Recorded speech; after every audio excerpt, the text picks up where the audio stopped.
তুচ্ছ ঘটনায় সংঘর্ষের শুরু, তার প্রভাব পড়েছে শত শত মানুষের জনজীবনে। কিশোরগঞ্জের ভৈরবে ফুটবল খেলাকে কেন্দ্র করে দুই পক্ষের সংঘর্ষে পুলিশ সহ আহত হন অন্তত 50 জন। সংঘর্ষের জেরে রেল স্টেশনে হামলা ও ভাঙচুর চালানো হলে আটকা পড়ে 5টি ট্রেন।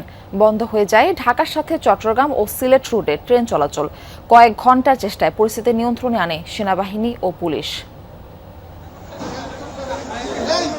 বৃহস্পতিবার সন্ধ্যা থেকে রাত পর্যন্ত ভৈরবের পঞ্চবটি ও জগন্নাথপুর এলাকার তরুণদের মধ্যে ঘটে এই সংঘর্ষের ঘটনা। স্থানীয় একটি ফুটবল ম্যাচকে কেন্দ্র করে প্রথমে শুরু হয় দুই পক্ষের বাকবিতণ্ডা। এক পর্যায়ে তার সংঘর্ষের রূপ নেয়। দেশীয় অস্ত্র ও ইট পাটকেল নিয়ে পাল্টাপাল্টি হামলা চলে। পরিস্থিতি দ্রুত ভৈরব রেলওয়ে স্টেশন এলাকায় ছড়িয়ে পড়লে সেখানেও চালানো হয় ব্যাপক ভাঙচুর। পরিস্থিতি নিয়ন্ত্রণে পুলিশ গেলে হামলার শিকার হন তারাও। তবে এই ঘটনার বড় প্রভাব পড়ে ট্রেন চলাচলে। ভৈরব সেতুর এপার ওপার মিলিয়ে আটকা পড়ে মোট 5টি ট্রেন। সিলেট আর চট্টগ্রাম রুটে ট্রেন চলাচল বন্ধ থাকে 4 থেকে 5 ঘন্টা। সীমাহীন ভোগান্তিতে পড়েন শত শত যাত্রী। অনেক কষ্ট। সেই 10টার সময় আসছি আর এখন পর্যন্ত আছি এখানে। 7টা থেকে শুরু করে প্রায় 2টা পর্যন্ত মারামারি চলছে। লাস্ট পর্যায়ে সেনাবাহিনী, র্যাব বাহিনী, পুলিশ বাহিনী কিছু করতে পারে নাই। সেনাবাহিনী এদের পুশ বাড়ায় এনে তারপরে আমাদেরকে গার্ড দিয়ে তারপরে আমাদেরকে রেল করছে। এত লং টাইম একটা জায়গায় আমরা দাঁড়িয়েছিলাম, জানি না প্রশাসন কি করেছে। ছোট্টখাটো একটা ঝামেলা নিয়ে আমরা 4 ঘন্টা পুরো এতগুলো ট্রেন, এতগুলো মানুষ, আমরা ভোগান্তির মধ্যে ছিলাম। ভৈরব ব্রিজের এপার ওপারে সব কয়টা ট্রেন, হাজার হাজার যাত্রী এরা অপেক্ষা করছে, জানে না যে কখন যাব। বাচ্চা, অসুস্থ যাত্রী, বিমান যাত্রী সবাই। 9টা 10-এর পরে আর ট্রেন সামনের দিকে আগায়নি।